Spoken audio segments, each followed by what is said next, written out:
On the morning of September 6, 1976, during a planned flight mission, a senior Soviet Air Force pilot, Viktor Belenko, hijacked a MiG-25P Foxbat fighter jet and flew it to Japan. He defected the USSR and asked for political asylum in the USA. Soon after the landing, the American Air Force experts rushed to the town of Hakodate, where Belenko landed. MiG-25P was a brand new interceptor jet, and it was superior to anything flying at the time. The Soviets started fiercely protesting and demanding the Japanese return the plane and the pilot to the USSR. And that was what the Americans did. They built a temporary cover over the plane and took it apart, piece by piece. They learned the Soviet tech to use it in American fighter jets later. And they were amazed by the advancements of MiG-25P. It was certainly not a Lada. It was cutting-edge technology.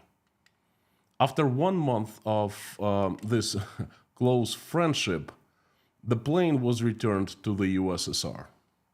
The advanced tech was the result of competition. It was very limited in the USSR, but it existed. And it produced amazing results, like, for example, Russia's space program or jet fighter planes of the 70s and the 80s.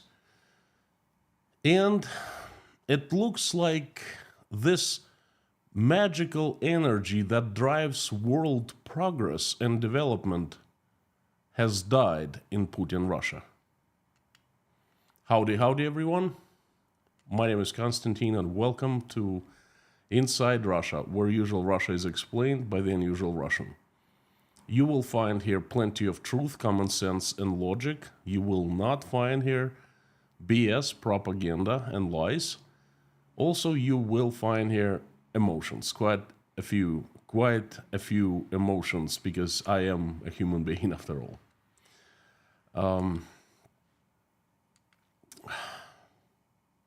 Now, I would like to talk about competition as the driving force.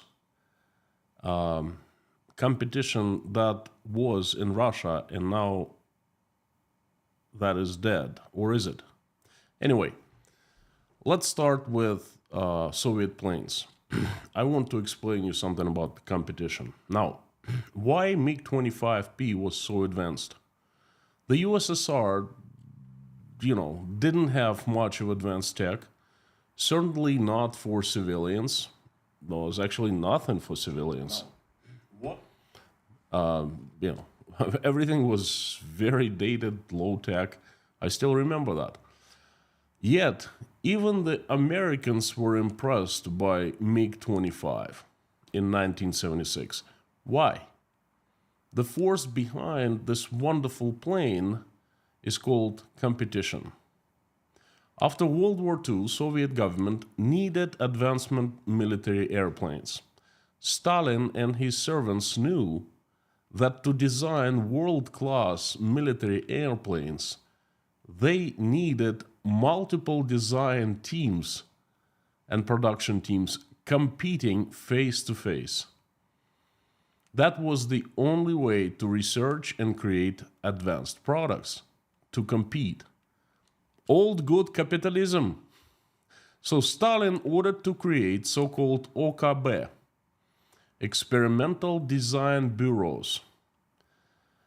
An odd word, bureau. It's very rarely used in Russia. It sounds foreign, So OKB, experimental design bureaus, and Stalin had them compete for Soviet Air Force orders, which was unheard in other areas of Soviet life. Now, I'm sure you've heard some of these names. OKB Design Bureau 153, Antonov, producing on planes. OKB Design Bureau 155, Mikoyan Igurevich, producing MiG fighter jets. OKB Design Bureau 156, Tupolev, producing 2 planes. OKB Design Bureau 49, Beriev, producing Beriev planes. And OKB Design Bureau 51, Sukhoi, producing Su fighter jets. The most famous ones among these are, of course, OKB Design Bureau 155 and OKB Design Bureau 289. MiG and Su. No, Su is 49, I'm sorry. 155 and 49. MiG and Su.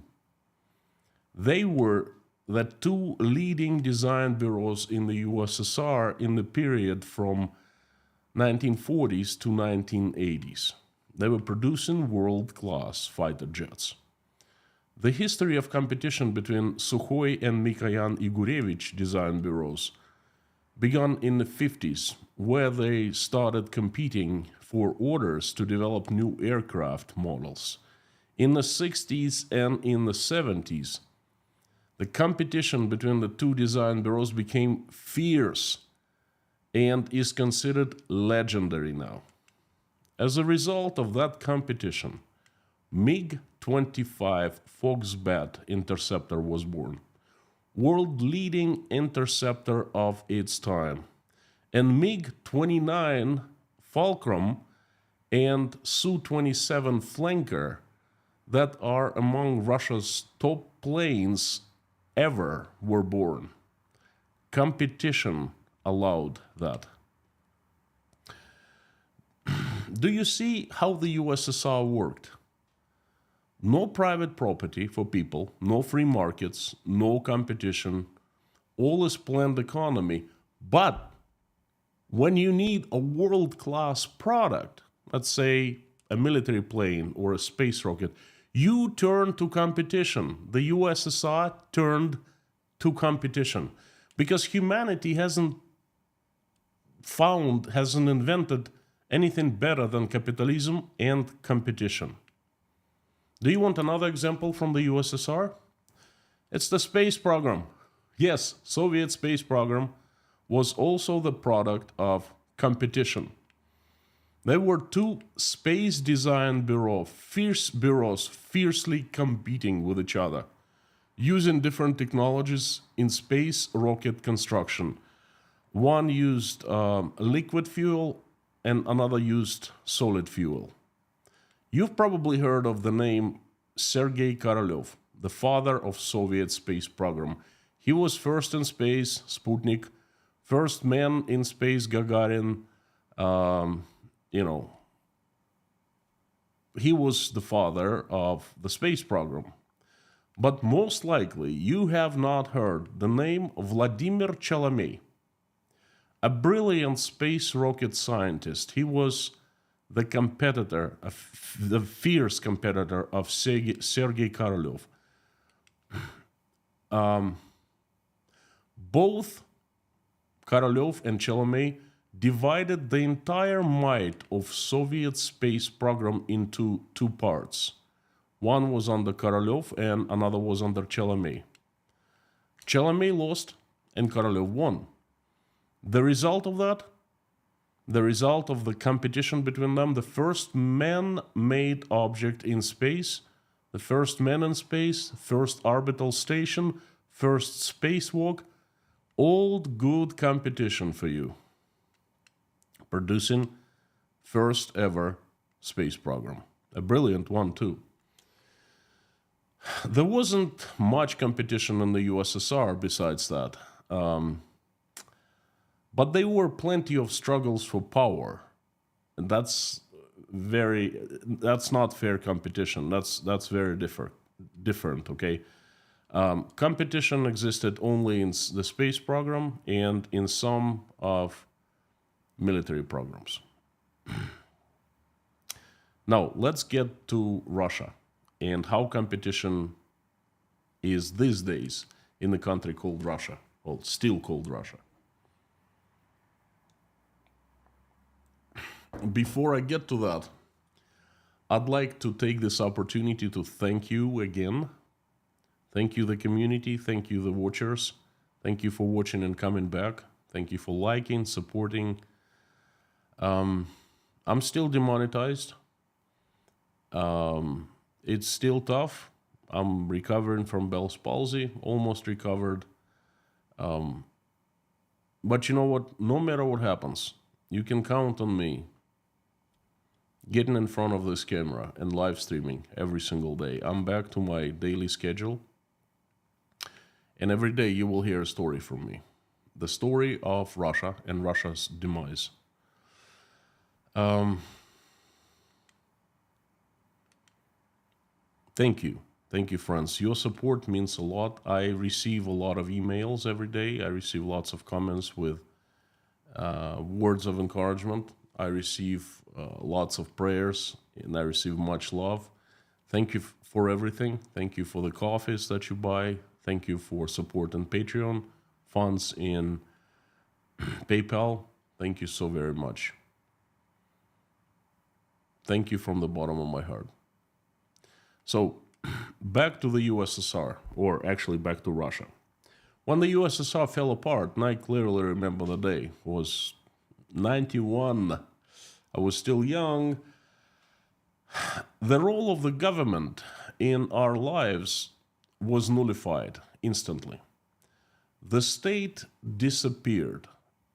It felt like there was a huge wave, like a tidal wave, came and washed off the state. We found ourselves free. For the first time ever in our lives, we were free to decide what to do. And many of us started doing business. It was amazing. It was intoxicating, so to speak. It was sexy, you know. Doing business was the thing. What is business? It is creating products and services and selling them. And we needed that. We never had a chance to create anything and sell. And we started doing that a lot. I started doing it as a 15-year-old kid. Everyone around me started doing it. And it was very hard because none of us knew anything of what to do and how to do it. Everyone was inventing the wheel. And all enterprises owned by the state, well, we needed to do something with them. So they were privatized, sold to employees who worked there. Well, divided between the employees, so to speak. Many regular people all of a sudden became owners of businesses, of enterprises, of factories, of stores. And the rat race began. People started competing with each other. And Russia went through a transition between communism and capitalism.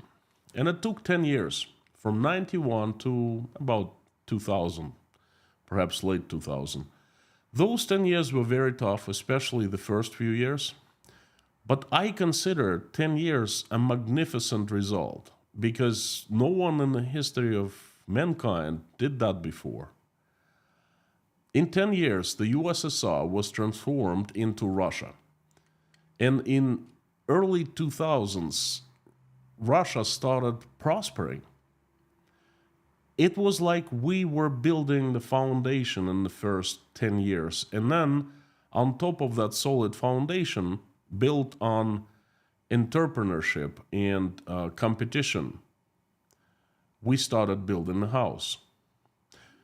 And Russia started prospering. I remember 2000s, they were amazingly insanely amazing. Products were becoming better. Services were becoming better. Russian businessmen learned the power of competition and used it. They were competing fiercely. They were trying to win customers. They were trying to satisfy customers. Those businessmen, their businesses, they were evolving. I started working for a fairly small company back in 2004, and back in 2000, 16, we made the list of 100 top engineering companies in the world.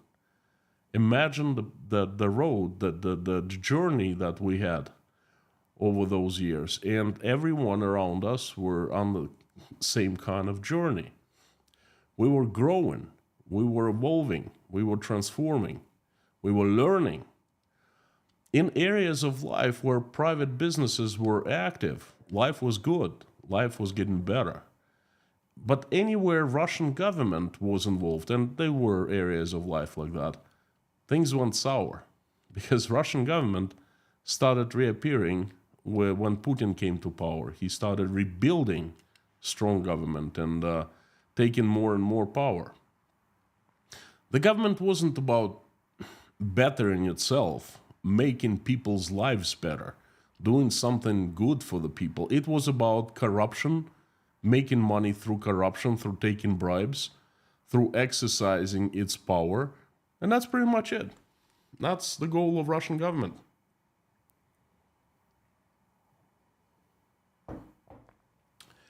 And you know the rest of the story. Russian government has seized control of the country and Russian people. It has set new rules of the game where power is the key concept. Everything revolves around power. Where businesses, independent businesses, are not needed. Moreover, they're dangerous because they, make people independent, and independent people are not needed in Putin's Russia. So Russian government has completely transformed the country since 2011. Competition is out of the picture now because there's no need for it, just as there was no need for competition in the USSR. Remember, Russians are going back into the USSR. Well, of course, there are still private companies, plenty of them, small, medium-sized, but they are being forced out of business because the conditions, the atmosphere, the surrounding, the entire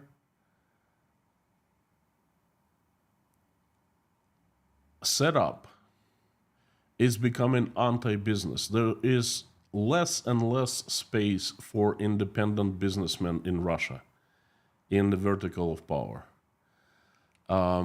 There is a new trend in the country. It's called nationalization. Private companies are taken back under government's control for different reasons. One reason is, and it's a very popular reason, is that back in the early 90s, over 30 years ago, enterprises were privatized unlawfully with some kind of mistakes. Imagine how many owners such companies have changed in 30 years. How many transformations have they gone through? It's a completely different businesses, completely different companies, And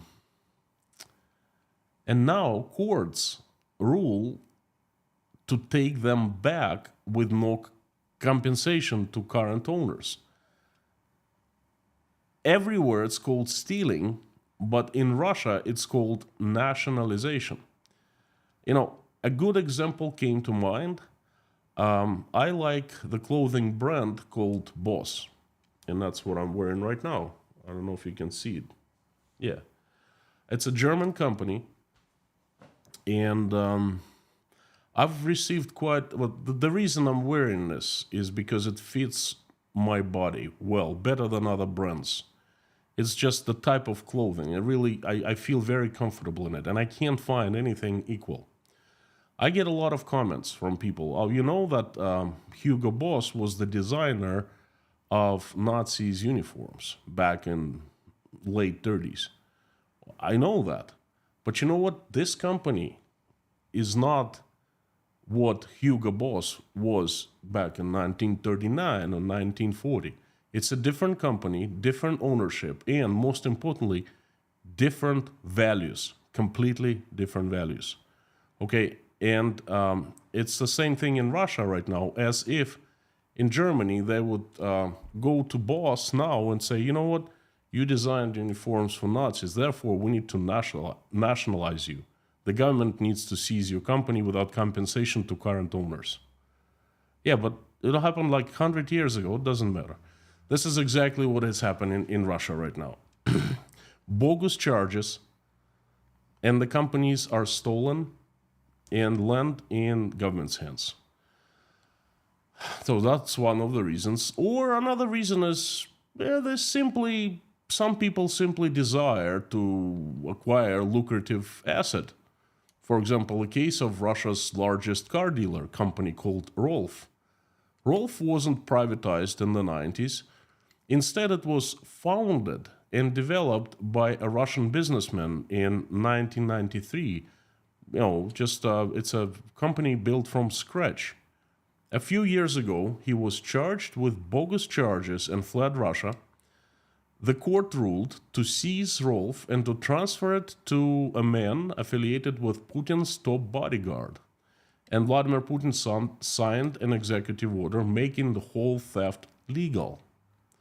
Or Russia's largest producer of pasta called Makfa. Pasta producer. A group of companies that produces great products. I've eaten their pastas, on daily basis. Good stuff. Pasta. High quality pasta. The charges against Makfa beneficiaries, they were engaged in doing businesses simultaneously working as state authorities. Thus, they violated anti-corruption laws and regulations. They were senators, and one of them was also mayor of Chelyabinsk and the governor of Chelyabinsk region. That happened about 15 years ago, and everyone knew back then. All the state senators, all KGB officials, they knew that those people were senators and simultaneously owned businesses. They were beneficiaries. No one said a word, but 15 years later, you know what, that's a great excuse to go and steal that lucrative business, one of the best in Russia. Or, for example, the case of Sakhalin fisheries. At the end of March of this year, the arbitration court of Primorsky Krai, that's the far east of Russia, satisfied the claim of the prosecutor general's office for a total amount of 358 billion Russian rubles. That is about $3.5 billion. The defendant was a local businessman, the members of his family. The lawsuit stated that the crabs and other biological resources, crabs and fish, were caught according to quotas, and the catch was sold abroad, exported to the countries like Japan and China. Profits were received and transferred to the accounts in foreign banks. Well, which is not illegal, but in today's Russia, it's unpatriotic. So as a result, 8 Far Eastern fisheries and 1 taxi cab operator became state property. I don't really know why state cab operator. Perhaps one of the KGB local officials really liked that taxi cab operator and said, well, you know what, just add that to the lawsuit and I'll take that after.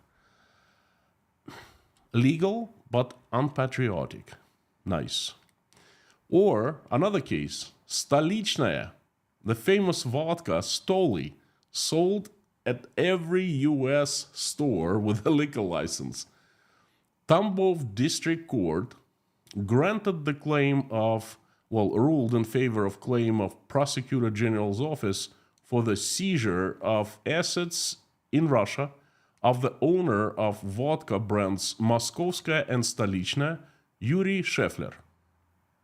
The assets include the Amber Talvis distillery in Tambov region where Stoli is distilled, shares of Kaliningrad joint stock company SPI RVK, as well as shares of the authorized shares of another joint stock company, RVVK LLC.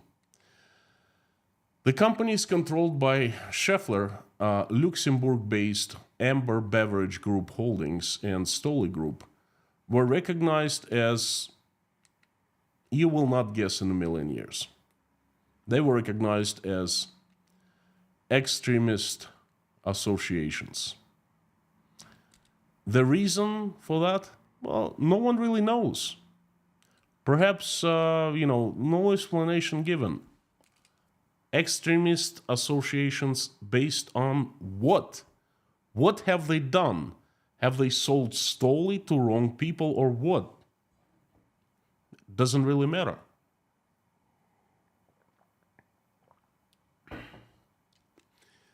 No one really knows why. Perhaps some KGB people, local KGB people, really wanted the assets to themselves. Hey, we like that Stoli, Why don't we just get it?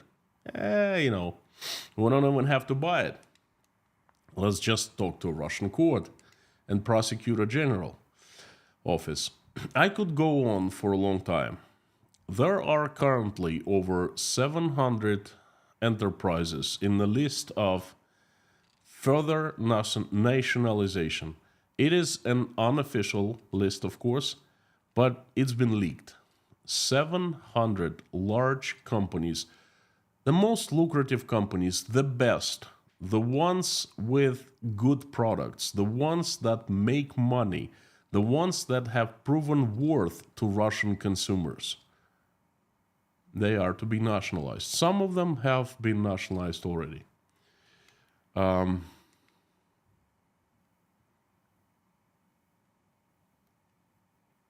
Where is competition in this picture, friends? By the way, speaking of those nationalizations, they were big news. And I covered those news. I made them available to patrons of Inside Russia. Every single day, I carefully select and post 9 news that I find important in today's Russia. I post them with my commentaries and analysis.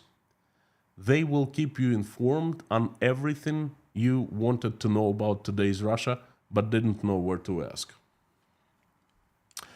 So if you want to, now you know, please sign up, become patrons, and you will get access to 9 daily or 54 weekly news that matter and that are important. Now, back to competition. All those companies will be seized by the state, stolen by the state. But what is the state? It is the people, certain people. So they will be stolen by certain people who are authorized to make decisions like that, who have enough power to steal. Legally, by the way, it's all done legally according to the new laws. Does the state need those companies? No, of course not.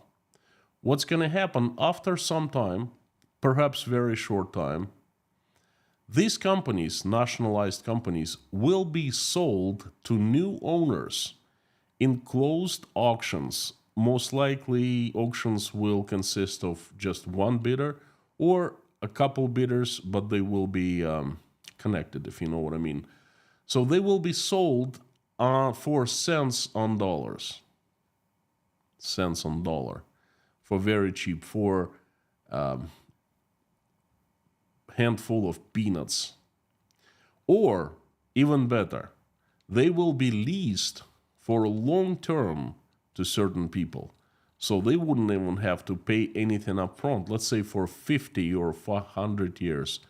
They will just enjoy the benefits of a lucrative business that someone built, placed in their arms.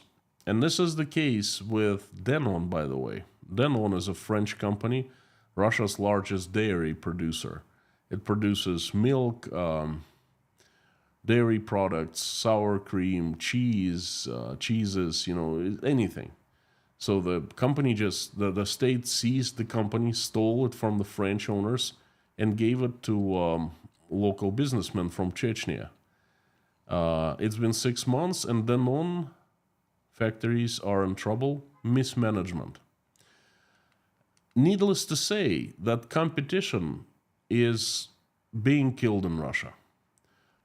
Simply no need to compete, to better your product, to sell cheaper, to fight for customers. When you can either shut down your competitor or even better, steal his business, you steal your competition because you can. Lack of competition equals degradation. And this is what Russia is up to. Now, some people say, what if Russia gets back to normal soon? What if it finds peace with Ukraine, and if the international sanctions are lifted soon, what is then? First of all, that's not going to happen. The international sanctions are there to stay. The economy is in so much trouble, it cannot be fixed easily under current circumstances. But let's say, for the sake of this exercise, what if everything magically returns back to normal and the international sanctions are lifted and Russia is a part of the international community? Still, not much good will come out of Russia because competition is dead. Because rightful owners had their children, their businesses stolen from them and transferred to Putin's people, to the members of the vertical of power. Competition is dead. The competition was being built in Russia for 30 years, and it was a painful, slow process, because like I said, in the 91, everyone started inventing the wheel. We didn't know what to do.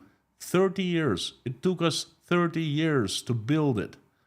And we were on the right track, and it's been destroyed like that overnight in a couple years. There's a perfect storm spinning above Russia, and this perfect storm has been created by Russians themselves. And at the end, as for Sukhoi and MiG, those wonderful plane manufacturers, they still exist. But do not expect any good planes out of those design bureaus and factories. Do you know why? Because Russian government took control over them and, in a very odd decision, merged them. It killed the competition between Sukhoi and MiG. Now it's one company and two departments, and they do not face each other. They do not compete. Therefore, there will be no good planes, military planes coming out of Russia. Well, I guess that's a good thing. Same thing with Roscosmos. Chelomey is gone. Competition from Roscosmos is gone, from the space program of the USSR. It was gone then, and it doesn't exist now. Have you heard of any breakthroughs that Russian space agency has done in the last 50 years? You know, after doing this wonderful thing, sending men in space, doing the spacewalk, doing advanced spacesuits, that was done way back then when competition existed. Now, no, nothing. So, I think Russia is more dead than alive. What do you think? Please let me know in the comments. Friends, thank you very much for coming. That's been my message. I invite everyone to carry on to the live stream chat. We have about 3,000 people right now. Fantastic news. Let's talk about it. Hit me with questions. I'll be glad to answer them. And we'll end the live stream with a prayer as usual. Thank you. Let me turn the live stream chat on. This is the best part of any live stream. I love when all of a sudden it explodes with people, with comments and messages, and this is what it's all about. Thank you for coming. In case you're here for the first time, I would like to let you know, and if you are not new, I would like to remind you that inside Russia, community has the best moderation team in the world, great friends and best mods. Lorna, Mami K, Bob S, Harry Potnin, Amir Fazat, and Dirk. Fantastic, fantastic, fantastic. Thank you, friends. Also, glad to see the usual suspects. Thank you for coming back. And if you want me to see your message easier or your comment easier, please put it in all caps and put Inside Russia after that sign so it appears highlighted in a large orange box. Thank you, and I will jump straight to your questions and comments. Again, thank you for coming. What do you think of today's live stream? Did you like it?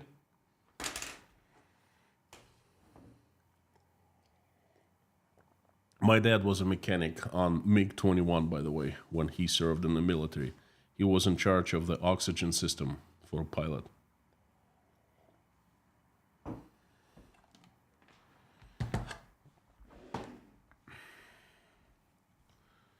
So, Bob, howdy. Faith Russard from Spain, howdy, howdy.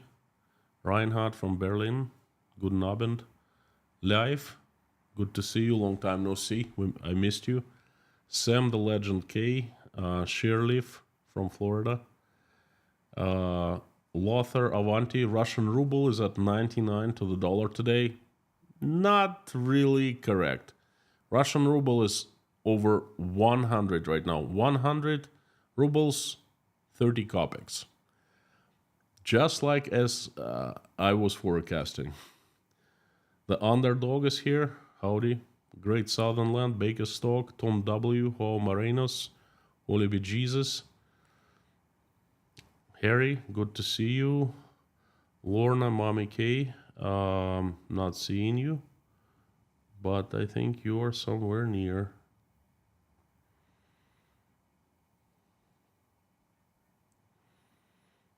Slybine, good evening. Angela McNaugh, Peter Wenworth, Scott Nesbitt, Roy Cousins, Mark II, Veronica Mifsud, howdy, Mikko Malinin. Yukos was a huge company before government ended it. Well, it didn't end it. It didn't end it. It stole it. Rosneft stole it, basically. Robert Harris, good to see you back to better health. Robert, thank you for coming. I wouldn't say 100%, but very close to that. There's still some effects of medications, but not a big deal. Nothing like a couple weeks ago. Radar Cortex, hello from Chile, Northeast Texas. Ray and Rachel, great to see you. Thank you for coming. Is your family in Russia okay? Yes, my family is okay. Mom is okay. She visits us here often. Other family members, let's put it this way, they are adopting to New Russia. I don't really want to talk about that much, but everyone is okay. Beam, howdy. Kamo, what do you think about the change of nuclear doctrine of Russia? I will cover in the stream, it's a large topic, I will cover it in the stream either tomorrow or on Sunday. It is basically, in a nutshell, it is escalation, but it's not the end of the world, literally. Putin is trying to scare everyone, like he usually does. He's bluffing. Terry, good to see you. Thank you for good words. Mary Spirit, Pamela, as usual, you're here. Thank you. Aaron Sonics, nice that you were able to come here. Thank you. Lucas, good evening. Thank you so much for good words. Guy, howdy, howdy. What the fudge? The only thing MiG-25 had was speed, and it only showed us that it was overhyped.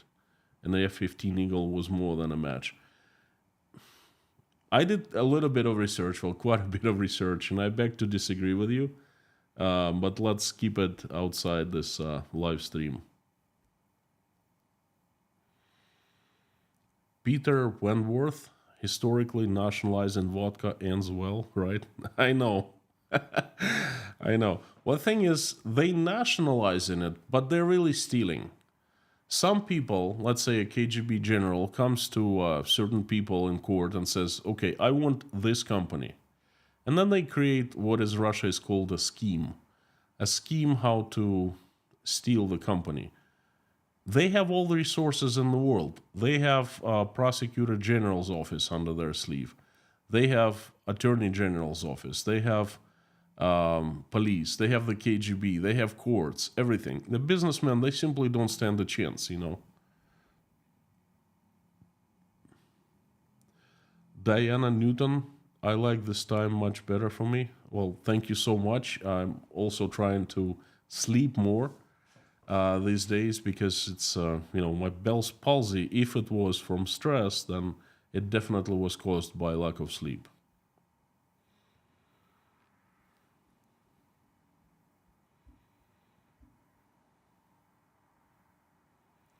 Daniel McInnes, thank you for your support. I saw that you bought a couple coffees. Thank you, friend. Excellent stream. Also watch you on Silicon Curtain with Jonathan. I did a Silicon Curtain interview. We did it today, and I think Jonathan is to release it today. So it was a very interesting conversation, 2 parts. One about the economy as usual. Another one is about Russian opposition, something we never talked before. And I suggest everyone go and watch it. It's pretty. I enjoyed the conversation today very much. PT Kustu, Konstantin, do you believe that the Russian government will subsidize or increase the production and consumption of vodka to keep large masses in check? There's plenty of vodka being produced. I don't think that they will increase, and I don't think they will subsidize. No, on the contrary, they're increasing the price of vodka because they're putting more, they're hitting it with more of excise tax because they need money. Russian budget is dry. Well, it is nearly dry. It's running dry. It's going to be dry by the end of the year. They need money. They will do everything, including raising the price of vodka that they never did before. Okay, because they always want to keep Russians drunk. They're drunk Russians. They don't think. They don't ask questions. They don't protest. Nothing like that. Putin red lines are red lies. Well, I saw Russian flag.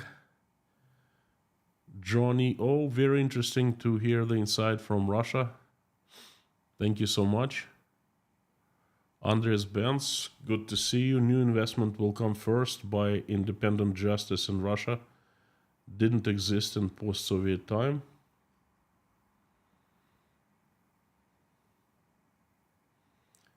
Lothar Avanti, I said 99 because I used the ruble to US dollar like Joe Block does. Basically, we're past the critical point that caused Putin to panic last year. I'm not sure what you used. I mean, the exchange rate is the exchange rate. It's 100.3 right now, period.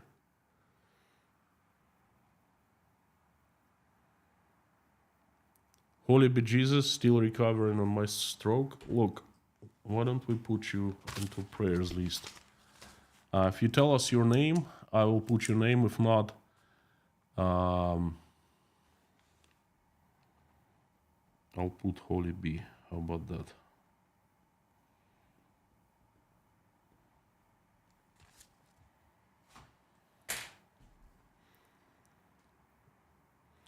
Jodes came out 2 hours ago. Well, good. I hope you liked it.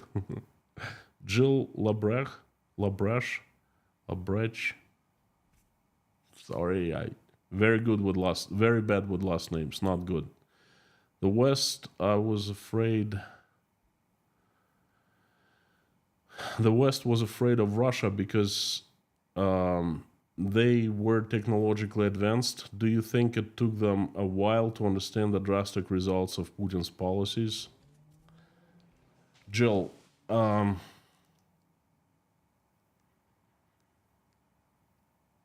if you mean it'll take the West a while to understand the drastic results of Putin policies, I think they understand. I think it's not like in the past. They know exactly what's going on. Lorna and Mommy K are here. Howdy, howdy. I mentioned you earlier. Earl Lucky, well, good to see you, friend. It's been a long time. What, couple years now? Thank you for it every day. I pray everyone have left Russia. Thank you so much for good words. Definitely missed you in the live streams.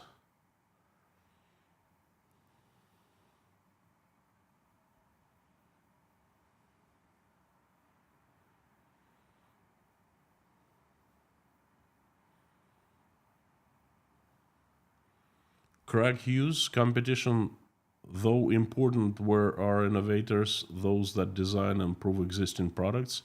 That's the driving force. I grew up in a country without competition, and boy, oh boy, I still remember it.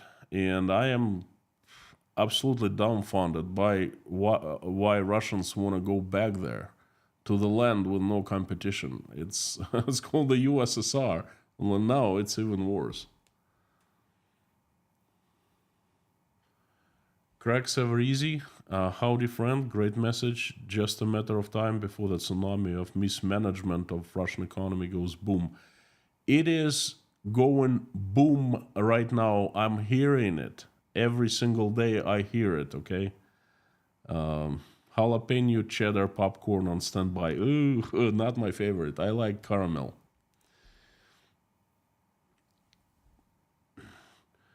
Dale, it seems to me that Russia has relied on scientists, factories in conquered territories, and the like for technology in just about anything that requires manufacturing and production. What do you mean the conquered territories? Could you please specify that? Gertz, Bremers, let's imagine that the war between Russia and Ukraine is over. How would Russian economy recovery happen? Would the beginning of slowing down the war machine be especially hard? That is going to be a disaster because Russian economy is hanging on the military-industrial complex. Once it's over, once the military-industrial complex slows down, millions of people will be thrown onto the streets and they will have nowhere to go. Okay? Russian economy, the GDP will fall down by double digits. And that is really, really bad. I don't remember anyone falling by double digits. Because Russian economy now consists of two parts. One part is civic, another part is military. Military is plus 40, civic minus 34. Okay? The military industrial complex is keeping it afloat. Imagine when it goes minus 40 to zero. Okay? It slows down and gets back where it was before. Not just boom, it's a huge, huge explosion, volcano. That's what's going to happen. Of course, that's if Russia demilitarizes. But there's a chance that after Putin, whoever comes next, they will keep on running the military-industrial complex. It is possible. It's really bad for people, but it's possible. Just like in the USSR, military-industrial complex was working, was alive. And at the end, it actually buried the Soviet economy. Good question. Thank you. Keith from Hawaii, long time no see. Good to see you. Kelvin. Oh, today is the day of reunions. Kelvin, I still remember your sacks of potatoes. Thank you for coming. Wish I could buy you a sack of potatoes, but maybe hopefully soon. Hey, listen, don't worry about it. That's, just you being here is good enough. Serge, I don't know. I fully agree that competition is the key, also in exchanging free thoughts, and I hope that this will give a degree of enlightenment. Thank you so much. Marie Elliott, greetings to all Ukrainian supporters and to my favorite Russian Constantine. Thank you so much, and I'd like to thank you and all people from the UK or from Britain for this wonderful English tea that I enjoy every day. England just rocks, thank you. I'm drinking English breakfast from the Twinings.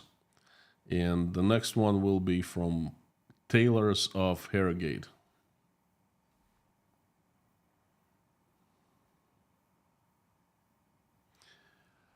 Six. Did Ukraine attack inside Russia with American missiles? It looks like it. I don't know, but the rumors have it. There was a second attack today with a... Wait a second. They attacked with the missiles called Storm Shadow. And I think they came from Britain, not from the United States. They attacked with American missiles yesterday. Atomics. Matthias from the Netherlands, howdy. Derek Martinez, good to see you. Jules Rames, thank you for noticing. Mark II.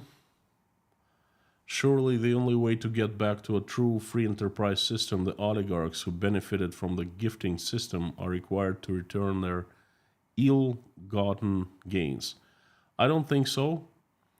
I think that Russia, we need to nullify everything what happened in the past and start with from scratch. Okay, it's too dangerous to go back and returning ill-gotten gains because it's too many circumstances involved.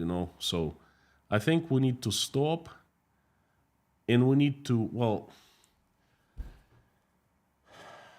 my vision for Russia is that it's got to be a completely different country with completely different mindset. And it must come from inside Russian people, not from inside government. Moreover, I think that the government needs to be banished and only left in a very minimal possible way. Everything must be privatized. Everything must be private. There shouldn't be any control of Russian government over budget, federal budget. Taxes got to be minimal, and people must govern themselves. This is the Russia I see. That is the only recipe for success. If it doesn't happen that way, the government will take over again, no matter what we do. We saw it happen.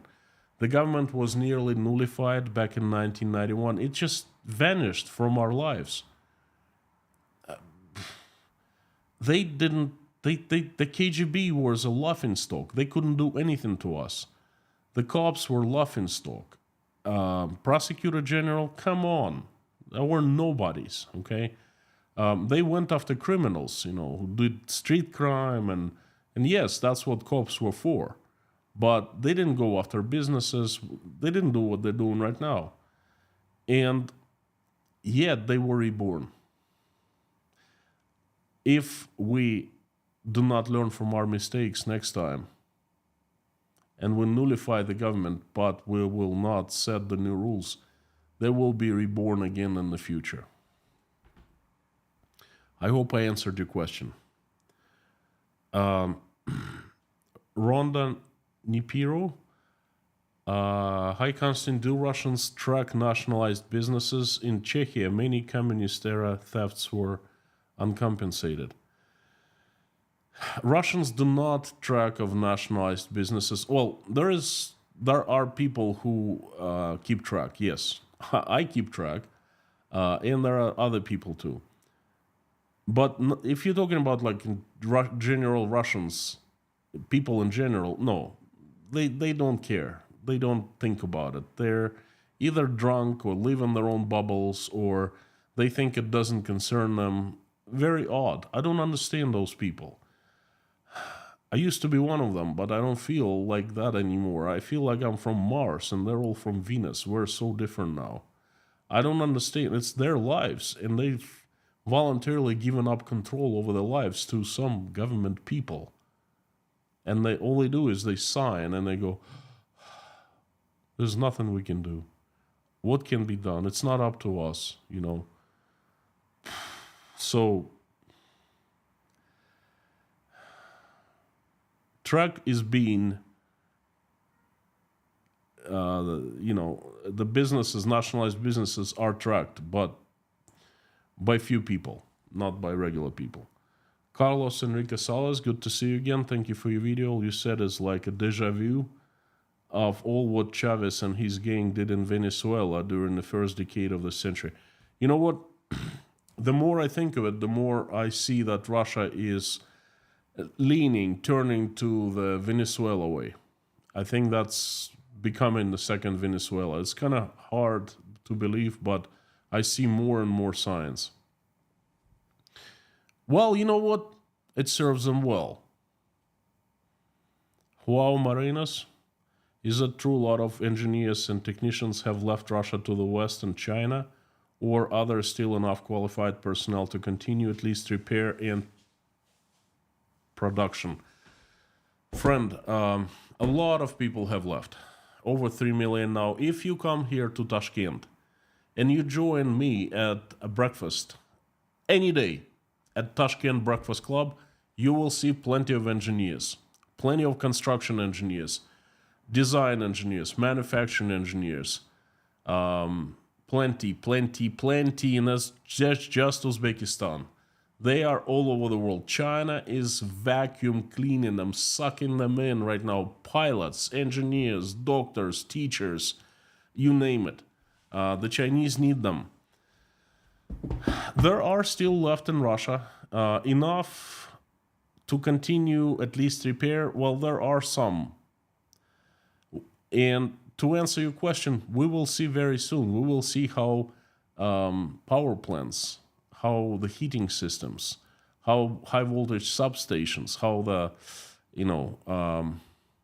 water treatment plants, how they stand this winter. And that's going to be the answer to your question. Steve Sane, good to see you. Thank you. Ahoy, Konstantin, the Fury community of Turku of Finland greets you, the officially designated enemy of Russian government. Howdy. Fantastic to see you and fantastic to have you here on the stream. You're my friends. You're friends of my Russia. That is right here.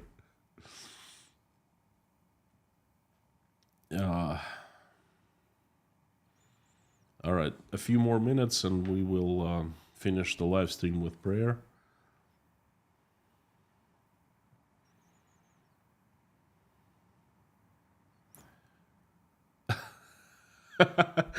Marie Elliott, Konstantin, is there a link for us Brits to buy you a cup of tea instead of a coffee?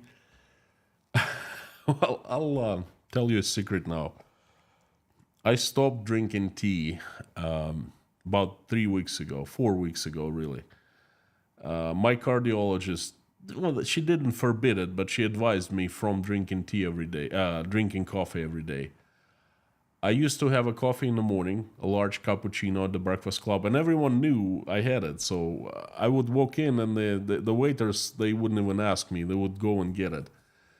I've given up. Now I drink tea only. So all that coffee links, they really like buy me tea instead of buy me coffee. Thank you so much.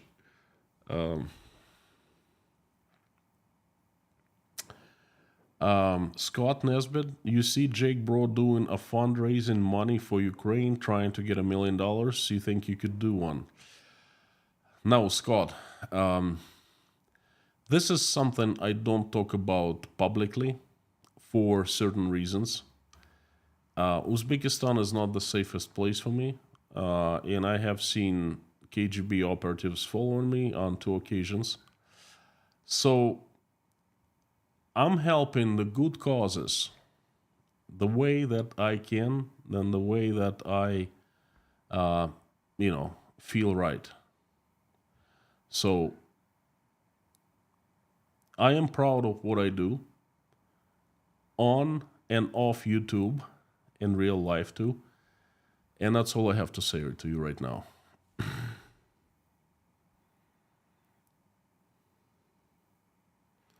Wow, Marinas, to everyone not agreeing 100% with the conclusion, I can tell you that what Inside Russia is talking about is check table facts. I do it, so you can do it too. And using EU sources. I'm not sure what you mean.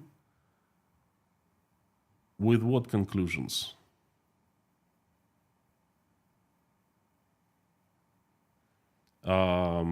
Look, wow, I fact check my what I talk about all the time. I mean, if I make a mistake, sometimes I do. I'm a human being, you know. I come forward and admit that I make mistake. But could you please tell me what you disagree with, the conclusions?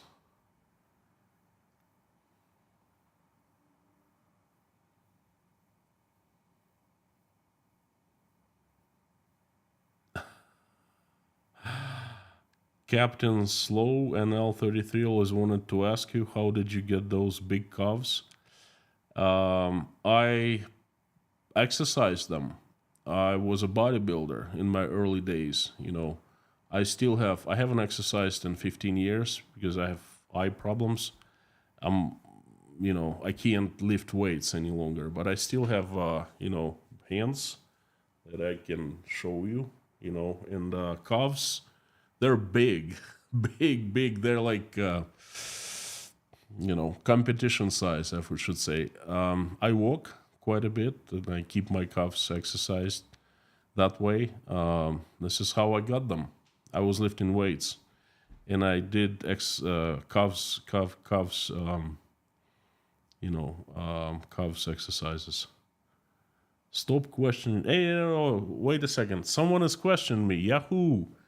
Let's do that. Let's do that. I love when someone questions me. What are you talking about? Just looks like we have a Russian troll. Okay.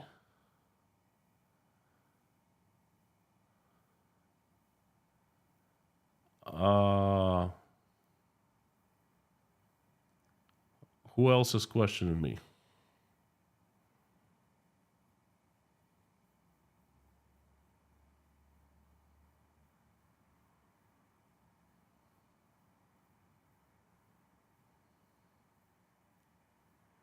CBC teaser, Larry Barth from Canada, howdy. Jimmy James, howdy.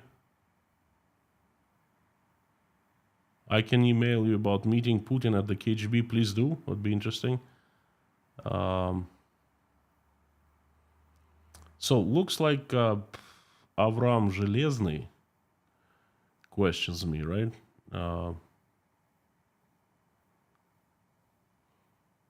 What are you talking about? You are not on the front lines and all of that. Well, you know what? I'm not on the front lines, definitely. I'm not in the general staff.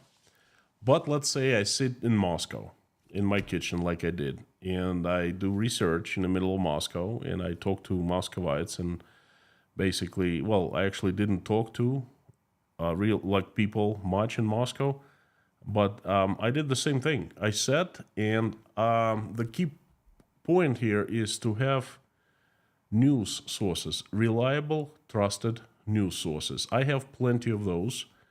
I have some insides in Russia where I get information from. I have open news sources, and I have my head. I analyze. I use common sense. I use logic. And my strong point is that I take a lot of small details and I put them together and they paint me a big picture of what's happening, okay? And another strong point is that I have a very good memory. and I can identify a small fact, let's say from March 15th, and because I remember, and I can take it today and combine with another small fact from today, and that's a bigger picture for me, okay? And this is why, I guess, one of the reasons my streams are so popular. So I fact check everything, and that is the question to answer to your question. And friends, I really like when people question me, but the thing is, don't just accuse me of nonsense. If you question me, come up with something reasonable, okay? Let's have a dialogue. Not dialogue. Not discussion. What's this? Don't know this English word, sorry. But, you know, present me with a reasonable question. If you disagree with me, back it up with facts. Explain why you disagree. Most of the time people say, hey, you're wrong, you don't know anything about Russia, and that's it. Why? Why don't I know anything about Russia? Point where I was wrong. You can't.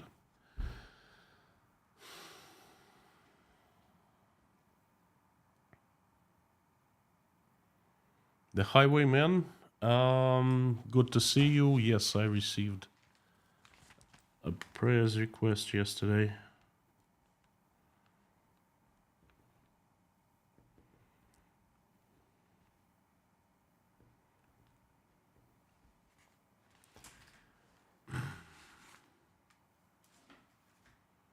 YouTube is advertising driven, so run ads, be practical. Bobby White, I would love to run ads. I am demonetized by YouTube. Tell me, what do I do to get remonetized? This is funny. I've been demonetized for 3 months now. Tell me what to do so I start running ads again. Of course, it's impractical. I want to be practical. I want to make money from this. The more money I make, the more money I spend on other people and on good causes, okay? It's been mentioned here before already. And I'm not doing that right now. Time to pray, says Bob S. Okay, 2 more questions.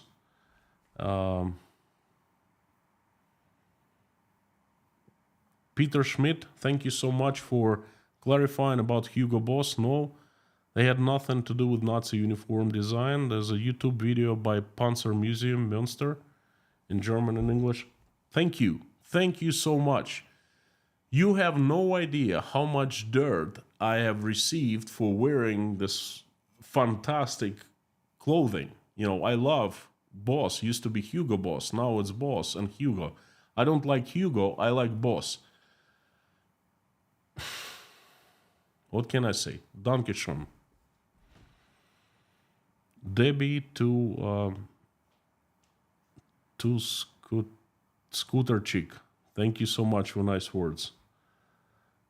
Kona.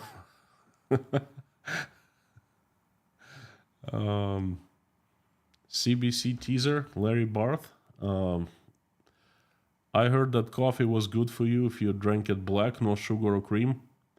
The doctor probably meant no crappuccino.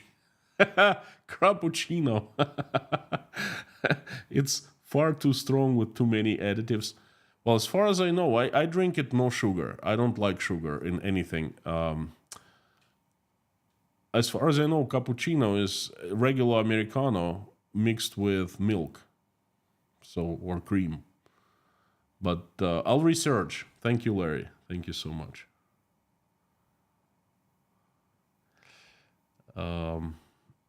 Mari Elliott, would it be brilliant if there was a group stream of Konstantin, Jake Bro, Starsky, Arthur Rehi, Russian Dude? I met Russian Dude once. We were in the same stream with that Italian guy Stefano, a geopolitical expert, organizes. I have not met anyone else. Jake Bro did a reaction stream on one of my videos. I'm up to anything. I'm ready to, talk with anyone. I talk a lot, and I really enjoyed meeting other YouTubers.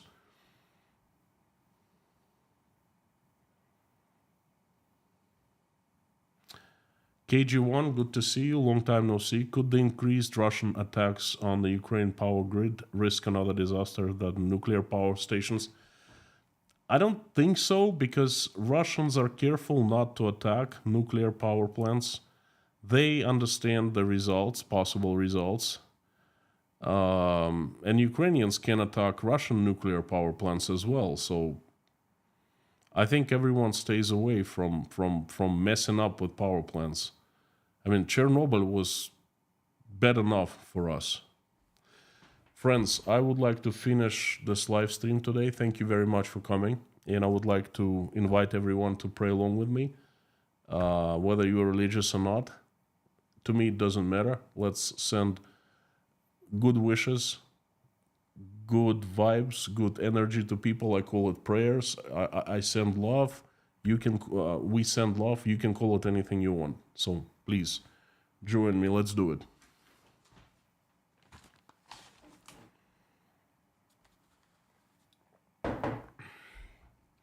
Dear Lord Jesus Christ, thank you so much for giving us this day. Thank you for putting food on our tables and giving roofs over our heads. Thank you for our families. And thank you for surrounding us with people who we love and who love us. Dear Lord, please give us wisdom to keep the skies above our children's heads safe and peaceful. Please give us wisdom to raise our children so when they grow up, they do not engage in any wars and simply make this world a better place. For now, please keep our children healthy and safe. Dear Lord, please help Ukraine stop the bloodshed and help all the people who have been affected by this terrible tragedy. I am asking you to hear all the prayers of those who have been affected. Please answer the prayers and make the wishes come true. And reach out and touch the hearts and souls of those who are responsible and capable of making the decision to stop the bloodshed. Have them make that decision, please. Also, dear Lord, help my country assemble your strongest angels with sharpest swords into a heavenly army led by Saint Michael in shining armor, and send them to this earth to get rid of the demons who have hijacked my country, who we know by their names and by their faces. Please get rid of them and send your angels to help good Russians run the country, make it peaceful, loving, and respecting. Please help all those who are traveling, send them safe travels. Help those who are asking for asylum, send good people and help their way. Please help single mothers and fathers who are struggling, trying to make ends meet, raising their children. Please send them help. Help those who are helping Ukrainians. God bless them. Help those Ukrainians who are currently under the attacks from Russian missiles and Russian weapons, and help all peaceful people in general. Dear Lord, please help everyone who is in need. Please help the sick, the hungry, the cold, the addicted, the homeless, the jobless, the depressed, the ones who are losing their faith, the ones who are crying, the ones who are betrayed, the ones who are feeling alone in this world. Please reach out and touch the hearts, fill them with love, and surround people who need your help in your warmth. Show them that you're next to them. You have not abandoned them. You still love them. You watch every step that they take, and you are with them forever. Please help everyone in need. Dear Lord, thank you so much for allowing us to pray together. Thank you for everyone who is praying right now or simply watching us pray. Answer everyone's prayer and make everyone's wish come true. Dear Lord, I have some people who need your help. I am asking for you to help them. They are Victor and his family, Highwayman, Holly B, Ann Larson and her daughter Hannah, Jeffrey S. and his family, members Alex, Mark, Tom W., J.R. McKim, Gabing with Gary, Lisa, Harry and the family, Terry, John, Linda Trombley, Paula W., Dennis, Jason Carney, Susie, Tim Mayers, Dory, Rhonda, John, Taylor, Wayne, Dave, Don, Darla, George, Ruberty, Pamela, Meta Spencer, David Porter, his family, and everyone in Chernovtsi, Ukraine. Live from Sweden, Randolph, Grace, Dean Spooner and his church, Yelena, Natasha, Michael, Jake, Oля, Dasha, Sky, Svetlana, Sergey, Liz, Ron Klotzer, Liz, Koshkin Dom, Sandra, Mike and Mike, Petra, Joseph, Melissa, Jodes, Greg, Millie, Philip, Eileen,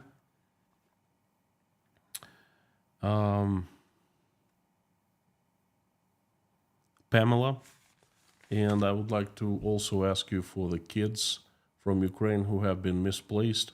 Please have them find their families and reunite with their parents. Thank you, dear Lord Jesus Christ. Amen.